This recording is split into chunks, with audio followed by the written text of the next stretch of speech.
Now for the sixth update. First, I'm doing okay. I am still above ground and above room temperature. Every day on my feet is a blessing.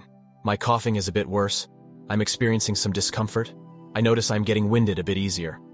Overall, though, a great week. Let's start with Jane. She has gone to ground. Her status in the community has crashed hard and swiftly. Once it was out, she was politely asked to resign from any of her leadership roles. Most of her circle has judged her harshly and has come right out and asked her if she chased their husbands. She has tried to reach out a few times. I have not responded. A couple was through proxies. I just asked the person to tell her I have said what I needed to say and I know all I need to know. I really don't care if she needs closure. Why do I need to worry about her selfish need for that? She knows how I feel because I told her some of the details of the affair. They have been going on for at least 6 months. They took 3 trips together, one of which they played the newlyweds. Another was a couple celebrating a 20-year wedding anniversary, and the last that they met on vacation staying at the same hotel. I guess role-playing was a bit of their dynamic. She used my house because she was comfortable there, but also the house is set back from the road and passers-by cannot see the cars in the drive. She also bought herself a second car and stored it in town in a parking garage. She apparently swapped cars when she went to AP's house so no one would recognize her car. She was very concerned about how this would be viewed by anyone in her social circle. Maybe so I would not catch her. Her actions alone show how much effort she went to for the affair with the AP. All of these efforts alone solidify in my mind how I am feeling and how I dealt with the affair. I have no regrets about what I have done. The drunken confession to Carol was only partly due to my unpredictability. Apparently, as soon as the notice of my sale of AP's loan to the trust was received, he started to distance himself from Jane. I guess from the pressure of almost getting caught and AP starting to not be as interested in her, she got drunk and let it all out to Carol. You know what happens after that? It is pretty clear to me that AP had alternative motives for his participation in the affair. This does not excuse Jane in one small bit, it just makes Jane more pathetic. It appears that AP wanted Jane's help on his loan with me, and Jane wanted the flasher life with AP's money. It is interesting how ugly people attract each other. If all of us decent people just allow the despicable to pair up together, we can find better partners. Sorry to all of those who, out of a sense of devotion, you work on reconciliation. It was not for me. AP is not happy about the intentions of my daughter. It appears he will be trying to stop it in court. All he has to lose is more money. I've heard rumors that he has tried to raise money from other investors to pay off this loan. But unfortunately for him, the news of his actions has already started to circle around my business acquaintances. Remember when I said you invest in persons, not companies? Well, there are not many who want to invest in him. I don't know what my daughter has planned for his company, but it employs quite a few people, so she will work hard to make sure it continues just for them. I think she is worried AP has something to hide in the company's books. For the employees, I hope it is not anything that cannot be corrected. Family time has been great. I went to a high school basketball game with the family this week. I also scheduled a poker night. That was great. I had some old friends, my son and my grandson, at the game. The grandson got to see how old school men sat around telling tales and just enjoyed a night together. I hope to get a few more of these in. We have eaten as a family 3 times this week. Carol did come over one night and brought dinner. We ate and talked, but I kept her at arm's length. I am still not comfortable letting her in. Chores on the farm comfort me.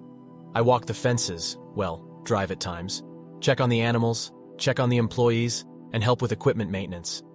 Knowing that this farm will stay in the family and continue to run fills me with peace. A part of me lives beyond my time here. I have also had a number of friends and acquaintances stopping by. Someone mentioned a living wake, and I think this is what they meant. I am encouraging anyone to come out and see me. I like spending time with these folks, even if it might be the last time. Thank you for suggesting that. Thank you all for your support. It really does help. Now for the top comments. Thank you for the update and I hope you can stay comfortable. Oh, OP, I enjoy your update and I'm glad you're okay. I haven't commented but have been following the whole time. You seem to have found peace, and I'm so happy for you to have this time on your farm, with your family, and having peace in knowing everything is taken care of. I hope that peace continues for you despite the situation Jane caused for you. You are quite possibly one of the strongest human beings I know about. So many times while reading your updates, I have stopped and thought, oh, here is where I would have broken down. But you just kept up with your plan as difficult as it has been. You have my admiration. Hope you continue to be well. She bought herself a second car? How could she spend that much money and go undetected? That's some seriously clandestine stuff. There's no way she can claim it was just an impulsive fling. As for AP, I hope some forensic accounting will reveal his misdeeds. My money is on him mysteriously disappearing to avoid prosecution. Wishing you the best, OP. Now for the 7th update. I am still here, but it has been a bit rough. I am now home, but I did spend a few days in the hospital. I was found unconscious but was still breathing, so they took me to the ER. I do have a do not resuscitate order, but I never died. I've always hated hospitals, but now with my diagnosis, I really hate the hospital. I don't want to die in there. I've been home for a while now. I can no longer drive off the farm. Really, they don't want me to drive on the farm, but I am determined to keep doing my chores and seeing the sunrise and sunset as long as I can. I also have full-time home healthcare workers, or as I call them, babysitters. But I am not going to fight with the family on that one. So basically, I don't remember anything until I woke up in the hospital. Most of my family and Carol were in the room. I was stable by then, and the doctors just wanted to observe me for a day or two and of course run more tests to be sure. I had either my twins, Sarah or Carol, with me for almost the entire time. There was one night when no one was with me, and I woke up with Jane in my room. I guess she pulled the wife card on a duty nurse that did not know not to let her in. I was tired, but she was playing the sweet and devoted wife. I don't know why.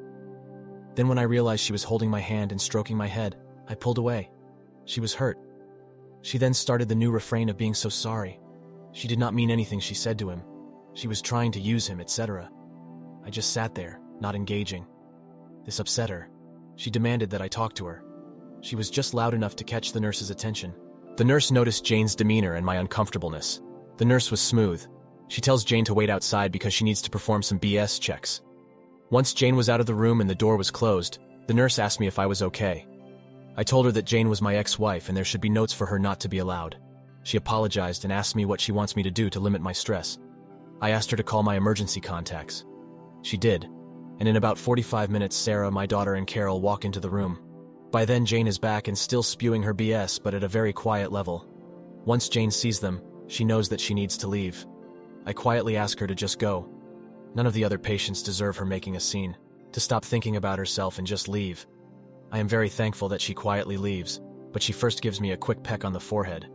I recoiled a bit, but if I have to accept that for the peace of the other patients, so be it. The women in my life profusely apologized to me. Honestly, I cannot be mad at them. They have their own lives.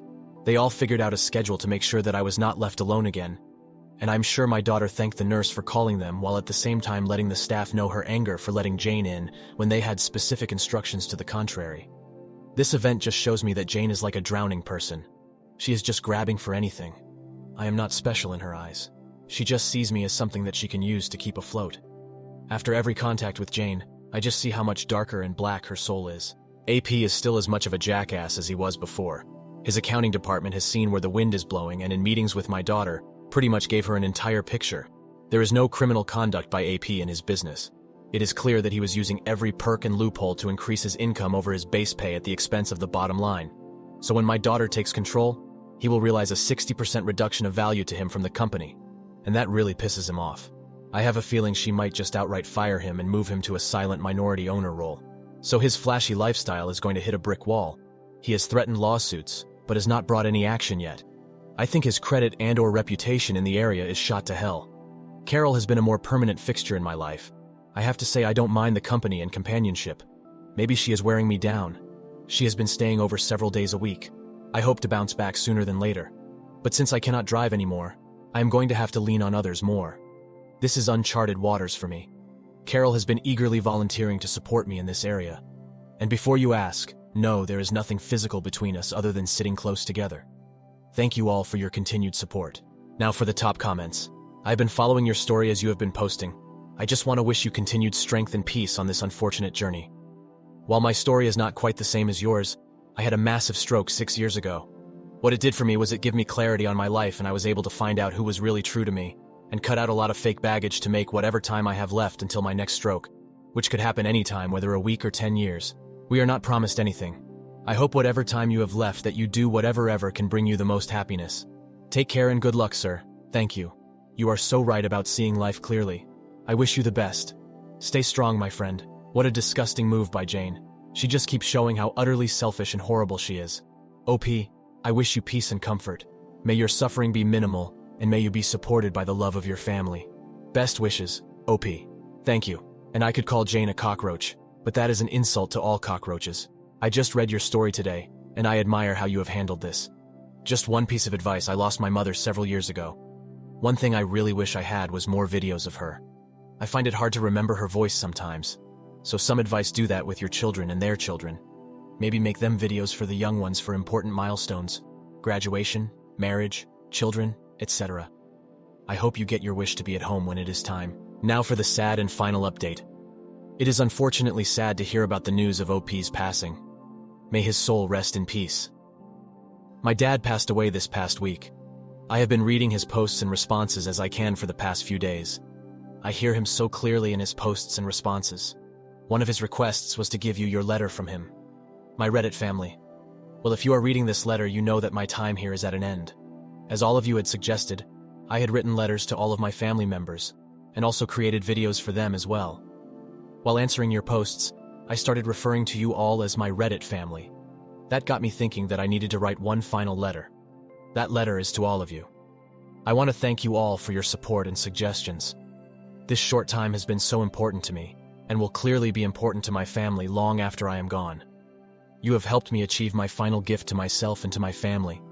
That last Christmas week as a family. Without having somewhere to vent and gain support, I would have had to turn to my family. And doing that would have meant abandoning my goal. My family might not see it as a gift right now, but they will in the future. I cannot tell you how much I enjoyed making those little videos. My family will have another small piece of me, and that is thanks to you all. I would not have done any of those silly little videos without your suggestions and encouragement. Honestly, I would not have even thought of it. I do have one request for all of you. My family will be going through many emotions. I know that part of putting my story out there is for you all to want a conclusion. Please allow my family to grieve and keep the request for updates to an acceptable minimum. I have asked them to give you this letter, and if they feel they could, to give a final update on Jane. That final update is up to them. I have asked them. I just ask you all to be patient. Finally, I wish you all the best, all of the love I can provide from the great beyond. Remember, none of us are promised tomorrow. Know yourself, and be good to those around you. I hope none of you suffer the road I have to walk, but if you do, I will in any way I can walk it with you. Remember, you all are worth so much. Never let anyone tell you anything different. I will send as many virtual hugs as I can from wherever I end up. Saying thank you at times feels so inadequate, but it is the words I have right now. Thank you. I hope we meet in the beyond, just not too soon. Now for the top comments. It should be us thanking your father. He came here with an absolute nightmare scenario, and yet he handled it with a level of poise and charisma that many of us can only aspire to. The fact that his whole family, even the WWs, went to bat for him is just a testament to his character. I just want your family to know that the support that we gave him pales in comparison to the hope that he has given us, and will continue to give us. He was, is, and will always be one of the best benchmarks on how to handle an affair. What a ride, what a family, what a king. Thank you, my condolences to the family. In peace may you leave the shore. In love may you find the next. Thank you all for taking the time to listen to this story. I hope you all enjoyed it. Like and subscribe to the channel to get notified when a new video drops. I'll see you in the next one. Take care.